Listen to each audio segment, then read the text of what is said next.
Hi, I'm Pepper Cory, and I'm going to talk to you and give you a tip today about how to maintain one of the quilter's favorite tools. That tool is called a rotary cutter. They come in all different sizes, shapes, and colors. The three that I have out here today use a blade that is a 45 millimeter blade, and that really is the most common size. So I'm going to talk about that today and how do you keep it nice and sharp as you work. Okay. So you're cutting along and it's just not doing the job and you think, what have I done? Well, I have to give you a caveat right up front. If you've run across a straight pin, if you've put a nick in your blade, it may be dead, okay? You might have to have it professionally sharpened or you might as well put it in the trash. And if you do discard that rotary cutter blade, please be safe with it. I like to put a little bit of aluminum foil around it and even put it inside some cardboard and tape it shut. I don't want anybody to get in there. So I'm going to take this rotary cutter apart and expose the blade and show you how I sharpen it. This is an easy to do rotary cutter. By all means, always take something apart in the order that you, like that, in an order that makes sense to you. That's the nut that goes on, that's the body of it, that's the blade holder, the blade. What am I going to do with the blade now? It's time to sharpen it. The little device has two parts. This part holds the blade. Okay, and I'm going to pick the blade up very, very carefully, and put it onto there, and hold it up, and take the top, and screw these two pieces together. Now at this point, please be careful. Can you see that that razor sharp blade is exposed on all sides? Okay. The other part of the sharpening device is actually the sandpaper rings that are on this little plastic disc. And there's two different colors, and they actually are two different grits.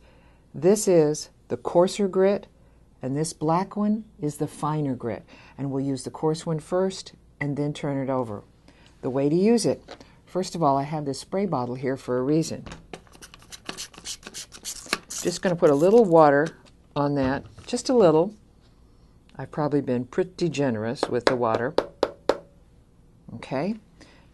And now I'm going to take my blade in the holder and insert it like that. And I'm going to make it go around. Can you hear that? Make it all go around in the same direction. Don't go back and forth like this. Make it go around in the same direction for, I don't know, 20 or 30 turns. Now that's going to be on one side of the disc.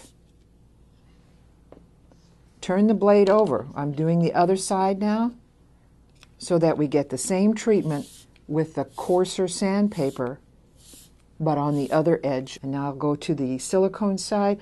By silicone I mean this very fine grade of sandpaper. It's the black paper. And again, only in one direction. Ooh.